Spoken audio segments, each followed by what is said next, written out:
Assalamualaikum warahmatullahi wabarakatuh. Bertemu lagi dengan saya dalam mata kuliah Statistik Inferensial. Pada pertemuan minggu ini kita akan membahas tentang independent t-test. Bersama saya Ervina Rahmawati, SST MPH. Apa itu uji beda statistik? Uji beda statistik merupakan uji perbandingan atau perbedaan mengacu pada kelompok, sedangkan uji hubungan mengacu pada variabel. Uji beda statistik dibedakan menjadi uji parametrik dan uji non-parametrik. Jika uji parametrik memiliki syarat adanya syarat asumsi kenormalan data. Kemudian variabel yang dianalisis umumnya berskala interval atau rasio. Variabel pembedanya berbentuk kategorik, yaitu skala data nominal atau ordinal. Banyaknya kategori dalam variabel pembeda memuat jumlah kelompok yang dibandingkan. Sedangkan kalau uji non-parametrik, data tidak harus berasumsi normal, jadi tidak harus datanya berdistribusi normal. Kemudian variabel yang dianalisis pada umumnya berskala ordinal dan nominal. Kemudian untuk variabel pembedanya sama dengan parametrik, yaitu berbentuk kategori, terukur dalam skala nominal atau ordinal. Banyaknya kategori dalam variabel pembeda memuat jumlah kelompok yang dibandingkan, sama juga dengan parametrik. Jadi yang membedakan hanya asumsi kenormalan data dan variabel yang dianalisis. Kemudian untuk uji beda ini, pada uji beda satu kelompok, parametrik biasanya menggunakan uji T one sample. Kemudian untuk non-parametriknya menggunakan uji Z. Pada uji perbandingan dua kelompok yang berpasangan, yaitu menggunakan pair t-test, kalau non-parametriknya adalah Wilcoxon. Sedangkan uji dua kelompok saling bebas menggunakan uji parametrik t-test, alternatifnya atau non-parametriknya adalah Mann-Whitney. Untuk uji beda lebih dari dua kelompok berpasangan, maka uji parametrik yang digunakan adalah two-way ANOVA, sedangkan non-parametriknya adalah Friedman. Sedangkan uji lebih dari dua kelompok independen, parametriknya adalah one-way ANOVA dan non-parametriknya adalah Kruskal one-way. Sekarang ini kita akan membahas langsung pada independent t-test. Uji independent t-test ini merupakan uji yang digunakan untuk membandingkan atau mencari perbedaan di antara dua kelompok. Uji beda ini biasanya digunakan untuk menganalisis dengan desain eksperimen, yaitu misalnya untuk menguji efektivitas suatu perlakuan yang dilakukan terhadap suatu objek atau responden. Penggunaan uji t-test independen adalah untuk mengetahui perbedaan nilai rata-rata atau mean difference antara satu kelompok dengan kelompok yang lain, di mana antara satu kelompok dengan kelompok yang lain tidak saling berhubungan. Jadi ada dua kelompok yang berbeda. Ini yang harus ditekankan pada uji independent t-test. Terdapat dua kelompok yang berbeda. Syaratnya yaitu data berdistribusi normal. Ini bisa dilakukan dengan menggunakan uji Kolmogorov-Smirnov atau Sapir-Wheel. Sudah pernah Anda pelajari pada waktu mata kuliah biostatistika di semester lalu. Kemudian sebaran data harus homogen. Ini nanti bisa dilihat melalui SPSS, nanti akan ada bagaimana hasilnya kalau data homogen atau tidak homogen. Kemudian skala data, interval atau rasio, itu numerik. Lebih lengkapnya seperti ini. Jadi identifikasi variabel yang dihubungkan yaitu kategorik dan numerik. Kemudian jenis hipotesisnya adalah komparatif atau uji beda, skalanya numerik, kemudian kelompoknya tidak berpasangan, dan jumlah kelompoknya ada dua kelompok yang berbeda. Jika asumsi ini tidak terpenuhi, maka alternatifnya adalah menggunakan uji Mann-Whitney. Contoh kasus.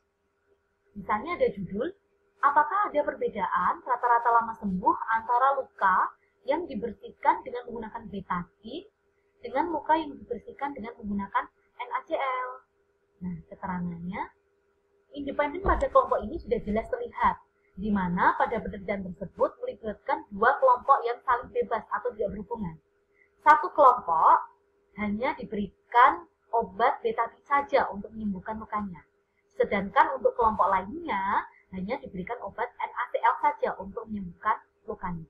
Kemudian kita teliti berapa lama waktu sembuhnya luka tersebut setelah diberikan NaCl pada kelompok yang satu dan betadin untuk kelompok yang lain.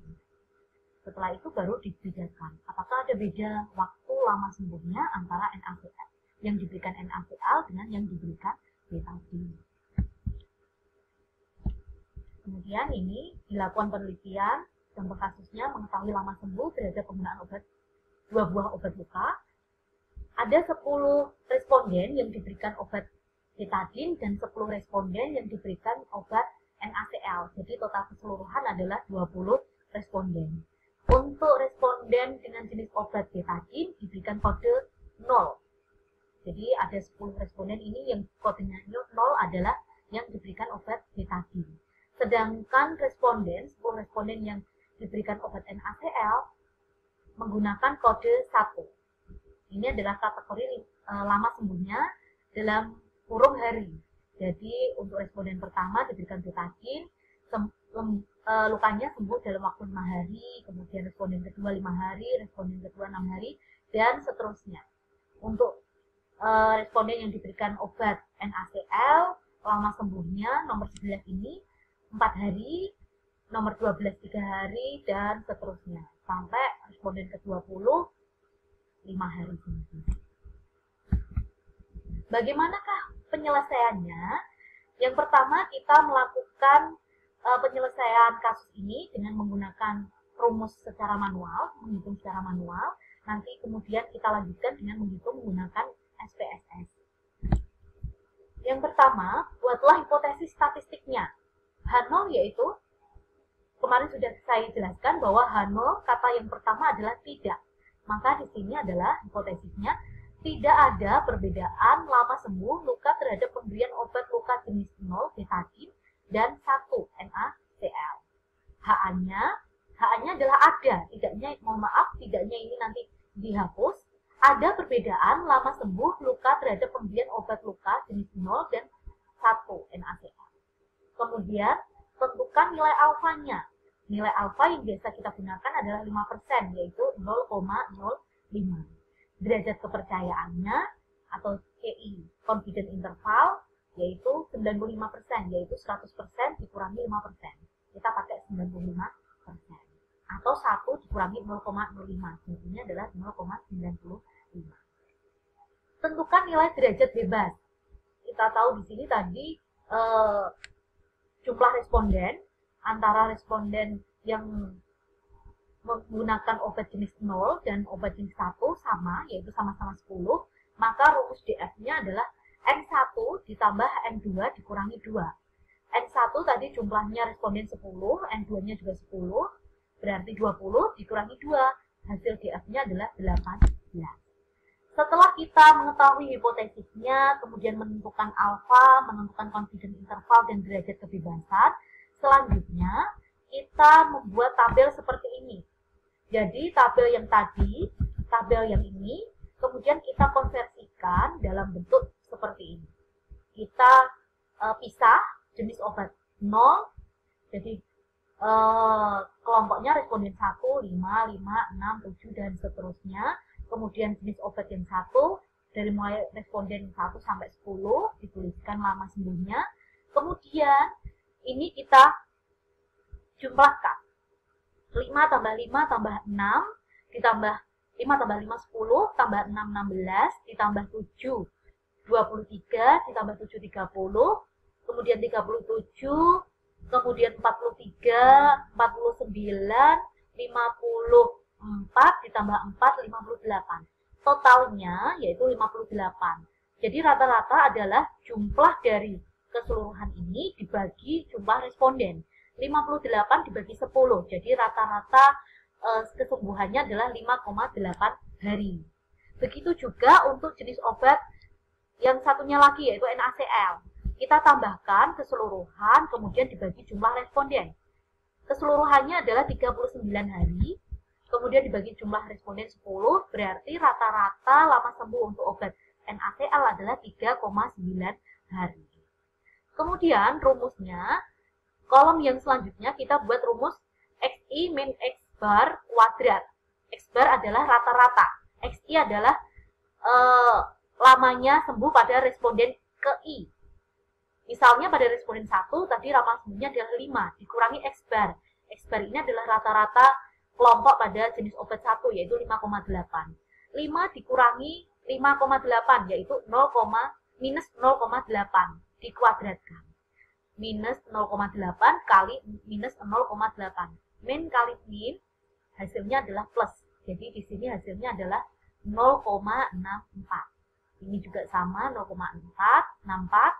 Kemudian ini 6 kurangi 5,8 adalah 0,2. Dikuadratkan hasilnya 0,04. Sama ke bawah semuanya.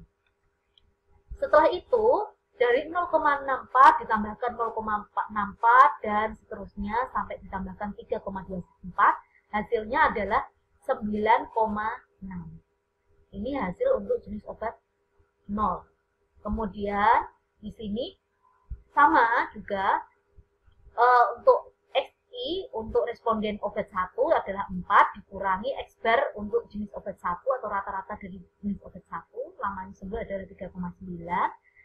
4 dikurangi 3,9 adalah 0,1, dikuadratkan, hasilnya adalah 0,01. Sama caranya dengan yang di bawahnya. Hasilnya kemudian dijumlahkan menghasilkan 6,9. Dari hasil 9,6 dan 6,9 ini kita dapat menghitung rumus S kuadrat. Ini adalah rumus hitungnya. Ini untuk rumus T hitung, yaitu X bar 1 dikurangi X bar 2 dibagi X kali akar dalam kurung 1 per N 1 plus 1 per N2 dalam kurung. Untuk mendapatkan S ini, rumus S adalah ini. Akar N1 dikurangi 1 dalam kurung, kemudian dikali S1 kuadrat, ditambah N2 min 1 dikali S2 kuadrat, dibagi N1 plus N2 dikurangi 2. Ini adalah nilai DF. Tadi DF-nya adalah 18. Terus bagaimana Bu untuk mendapatkan S1 dan S2 ini? Ini adalah rumusnya. S1 dan S2 rumusnya adalah akar sigma atau jumlah X1 dikurangi X bar dalam kuadrat dibagi N min 1. Ini adalah S1 dan S2. Kalau S2 kuadrat atau S1 kuadrat, maka akarnya harus dihilangkan. Jadi kalau S1 kuadrat itu akarnya hilang. Jadi rumusnya adalah sigma X1 min X bar kuadrat dibagi N min 1. Kita tadi sudah tahu X1 min X barnya. Nah ini tinggal rumusnya bagaimana kita tentukan. Seperti ini. Untuk menentukan nilai N atau jumlah responden, kita sudah mendapatkan N1 sama dengan 10, N2-nya juga 10. Untuk menentukan nilai X bar atau rata-rata, tadi X bar-nya adalah untuk X bar jenis obat 0 adalah 5,8, X bar jenis obat 1 adalah 3,9. Ini 5,8, 3,9. Bagaimana menentukan S1 kuadrat dan S2 kuadrat? Rumusnya ini. Sigma X1 XI min X kuadrat dibagi N min 1. Tadi jumlahnya adalah 9,6 dikurangi N min 1. N min 1 adalah 10 dikurangi 1, 9. Hasilnya yaitu 1,00667. Untuk S2 kuadrat, sigma XI dikurangi X bar dalam kurung kuadrat dibagi N min 1. Tadi hasilnya adalah 6,9 dibagi 9. Jadi 0,7667. Dari SI kuadrat dan S2 kuadrat, nanti kita bisa mendapatkan nilai S.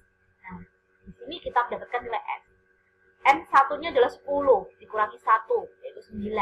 Dikali S1 kuadrat. Tadi S1 kuadrat adalah 1,0667. 1,00667. Ditambahkan N2 10 dikurangi 1, yaitu 9, dikali S2 kuadrat. 0,7667. 0,7667. dibagi